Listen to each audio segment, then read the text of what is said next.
Put that cookie down, Dustin. Well, I'm glad you guys did the Arnold impersonation. So Arnold is obviously a legend, and he took you under his wing. What was one piece of advice that he gave you that stuck with you, maybe even for fatherhood? Let's see. He randomly, well, it was random to me on very short notice, offered to fly me out to work out with me in at Gold's Venice with maybe 20 hours of notice right after the first Arnold Classic I went to, which they had invited me to as well. And so of course I said yes. And it was like a red eye trip out there across the country, and then a red eye back like 16 hours later. It was in the middle of the week. But after we worked out, which was mostly a blur, and I don't quite remember most of it because it was just like I have the video of it, which is good, but I don't remember any of that happening. And there was other people there, and one of them was famous, and they kept saying he's in Gladiator Night. I don't know. He's not Arnold, and I'm already way over my head here. But anyways, and then he randomly, as he was biking away, he said like Dave comes to breakfast and whatever his voice is, and then like to one of his aides, and we went to this place for breakfast, and he talks about all sorts of topics, like whatever he wants to, tells great stories, but it will bounce from like California solar panels to like Hollywood stuff, pranks he used to pull, all the way to like bodybuilding stuff very rapidly.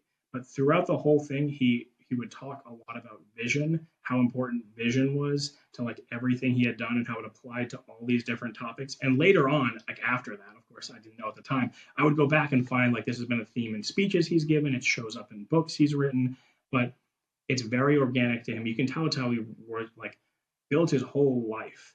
Whatever the topic is, the vision is what goes through it all. And so in hindsight, like when stuff has gotten harder, that has always stuck with me. That like it was that he knew where he wanted to be at the end, and that he wasn't there. He didn't necessarily know like all the granular steps, and it wasn't necessarily going to be like an even path to get there, but the vision was there at whatever the topic was. And it's clearly like something he's very passionate about, especially going back and seeing that he's talked about it since like at least the 90s. But it's like a big talking point of him. Dustin, he may have even mentioned it at the Arnold thing we were at, but he talks about it all the time. And it Well, it's stuck something with me all men must have vision, right? Yeah. And it's that much more important now that you have a child on the way. And I think this is what causes a lot of men to end up just going through the motions, and then their marriage gets cold. They're not really involved with their kids and all that kind of stuff. It's not necessarily because they're bad guys. It's they don't have actual vision. They haven't actually thought ahead to the end point. They don't have any North Star. And so like we train this in Elite Sentinel aggressively, me and Brandon.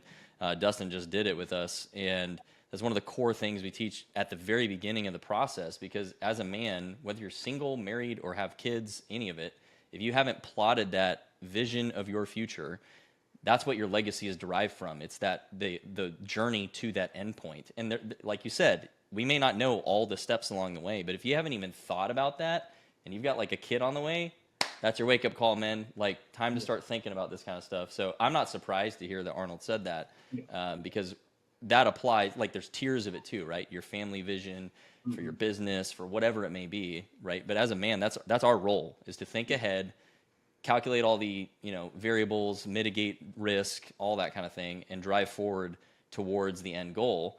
Obviously, life's going to happen and push us off course, but we redirect back on course. And as fathers and as husbands, it's our job to take on that burden so that our wives can nurture our children and kind of handle the inner world of the family, and it's our job to kind of handle the outer world. So I love that he said that. It's near and dear to my heart too. Yeah, and I think the beautiful irony of that is that when you have an intense vision with extreme discipline, you create community.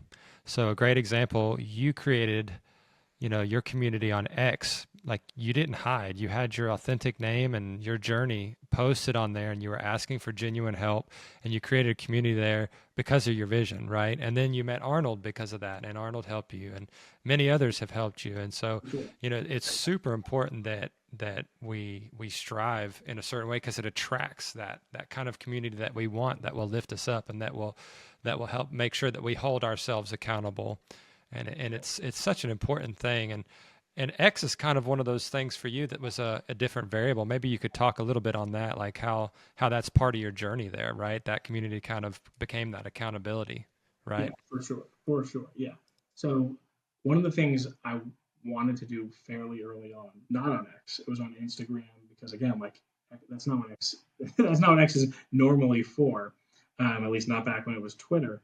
Was I wanted to document it at least semi-publicly. Again, I was never thinking like this. It was more like for family and friends, but under my own name, so that if I got frustrated and didn't see progress, perhaps I would have things that I could look back on easily. Again, I was thinking Instagram because they have that like grid of all the pictures and you can just scroll easily. Was not thinking it was Twitter at the time, and so um, that was one of the things that I looked back on early on and thought maybe this is one of the reasons it didn't work for me in the past was because I tried to do it all myself and I tried to bottle it all up and I tried to keep it very private and I wouldn't like my closest family didn't know, my closest friends didn't know. I was single, I was living alone at the time. That was during the remote work era, so I wasn't even going into an office. So this was attempting to take somewhat of a polar opposite. And right, absolutely, I thought it'd be cool one day if I had followers. I think it's weird when people on social media say that that's not a goal because like it obviously is. That's why everyone's posting. But very specifically, it wasn't about Twitter because Twitter was for politics and was like I don't know breaking news, right? And back then there was even less in terms of like video support and whatever they're doing now.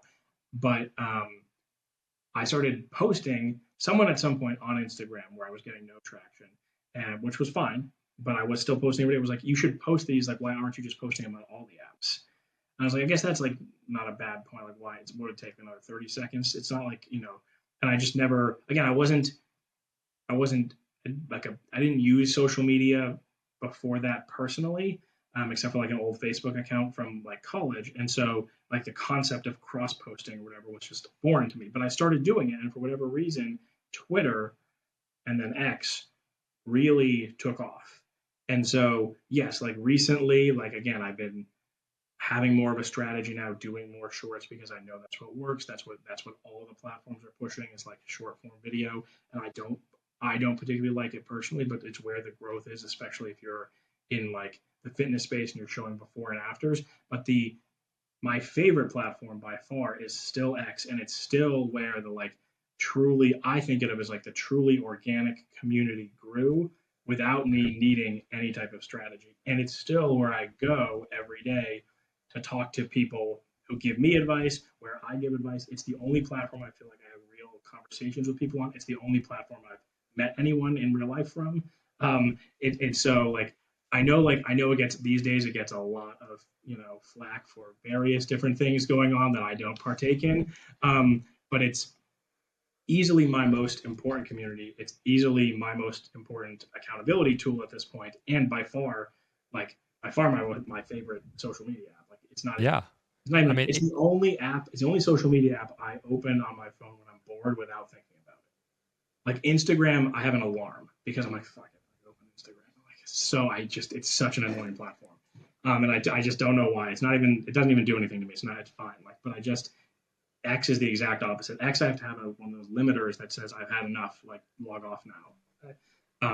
I couldn't tell you why. And again, 3 years ago, not a chance anyone would have guessed, including myself, that I would be, I don't know how many, 100,000 tweets at this point. I don't know, like a lot, too many probably. yeah, and I think Arnold would agree with you. I mean, he's pushing the Pump Club on Yeah. X, Yep. and that's where I found a lot of his articles and newsletters and all those good things. So Yeah, for sure. One other quick Yeah. thing about him is going back a little bit. I don't even know to the prior question about taking stuff from him. The other thing I was going to mention is I just thought of this is he very much talks about where he comes from a lot.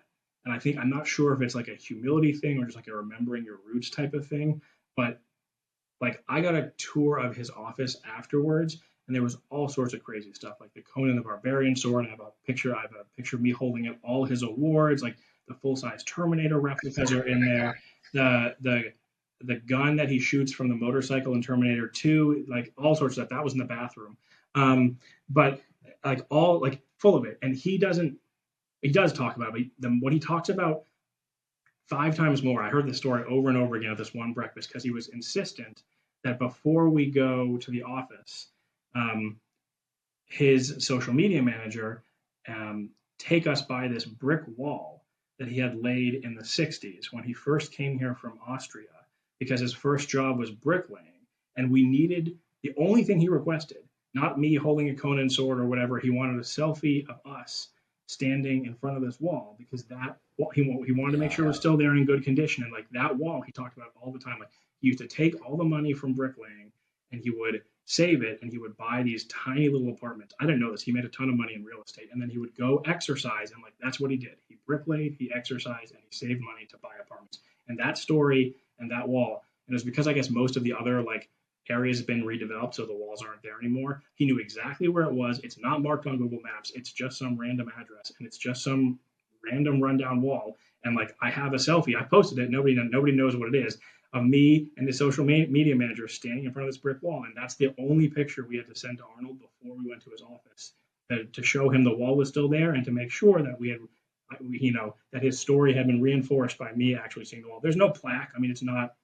He's the only one I'm sure who knows like the address, but like it very much has stuck with me as like a remembering your roots type of thing. And again, like the stories about the early days were clearly the ones he was most passionate about and the ones he told the most. Because when I got to the office, I was like, there's like a million things here. I don't even like know where to start. And part of the reason I don't know is because he talked a lot about that wall and not a lot about like whatever is in here. There's like a full size alligator, like taxidermied alligator under a pool table, and like I'm sure that's a reference to something I don't know, and like, but like I know a lot about the wall, and so that has stuck with me. That stuck with me as well.